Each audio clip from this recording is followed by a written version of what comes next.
pratiquement au bout de ce chapitre-là, puisqu'il y a une petite conclusion à tirer de tout cela.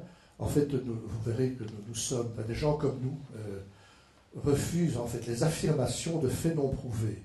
On ne rejette pas donc de la revers de la main ce qui est allégué, ce qui nous est présenté. On ne se moque pas, on ne cherche pas à briser des rêves, à briser des convictions, mais on exige un certain nombre d'éléments, de preuves ou d'éléments factuels pour analyser le phénomène qui est présenté. Quelque chose qui nous est souvent reproché, dans toute la communauté scientifique d'ailleurs, c'est que nous serions figés, ou les scientifiques seraient figés dans des connaissances, et auraient toujours le mot science à la bouche et tout ça, et ce sont tous, bien entendu, des rationalistes obtus. Alors là, ça, on l'a, mais alors c'est sous forme de mails, de messages, même lors de conférences, mais on peut l'entendre, hein, et on peut parler de cela. Mais néanmoins, voilà, la science, la réalité de la science, c'est que ça progresse par essai et erreur, par remise en question. Parfois, il y a des paradigmes qui changent complètement à certains moments. Mais donc, tout ça est bien reconnu, tout ça. Et donc, au contraire, je dirais les spécialistes des phénomènes paranormaux, ceux qui en font notamment un usage, soit mercantile, soit pour des effets de puissance sur autrui, bien, au contraire, c'est eux qui, très probablement, si on analyse les choses froidement, sont figés dans leurs prétentions, mais ne parviennent pas à en sortir, et à écouter un peu quelques messages de bon sens, ou en tout cas, messages scientifiques. C'est pas toujours la même chose. Oui, donc, il n'y a pas de rejet systématique, c'est vraiment notre position, mais il y a un certain nombre de choses que nous demandons. Et en tout cas, quand il y a une prétention à l'existence, à la manifestation d'un phénomène qui viole les lois actuelles de la science, eh bien, nous demandons à ceux qui prétendent, à ceux qui découvrent, de prouver. C'est à eux de prouver. Ce n'est pas à nous, il s'agit d'une démarche fondamentale, ce n'est pas à nous à aller prouver que quelque chose qui est prétendu n'existe pas.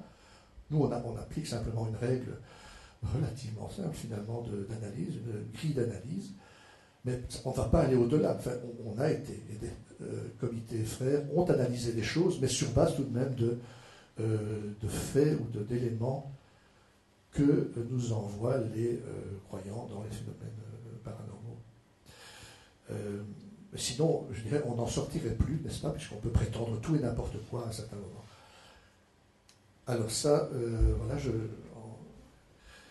en terminant cette partie-là de l'exposé, eh bien, vous pouvez dire que notre devise, qui est en fait une citation d'un médecin, il y a, depuis quelle année, le siècle passé en tout cas, rendu, Robert Rendu, qui a, il y a des années, dit voilà, l'attitude, et c'est celle qui illustre mieux notre façon de faire, c'est de rien nier a priori, ne rien affirmer sans preuve.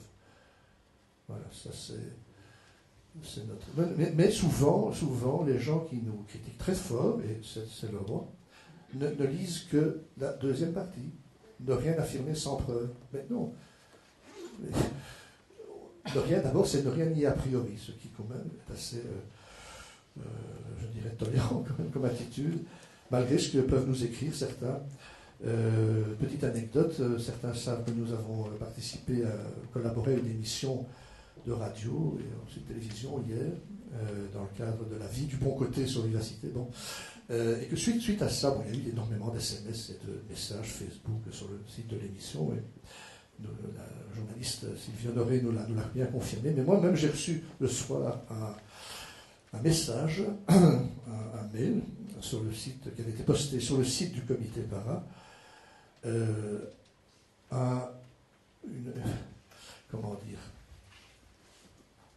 un chapelet de procès d'intention à propos de notre attitude. C'est absolument incroyable. C'est proche de l'injure.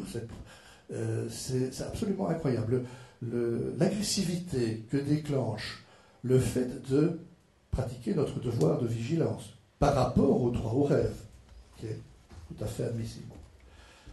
C'est absolument incroyable. Je ne vais pas vous le lire, mais vous pouvez me croire, c'est assez incroyable. Et il arrive d'ailleurs que lors de certaines rencontres, l'ambiance soit assez chaude, et peut-être qu'elle le sera tantôt, mais on verra.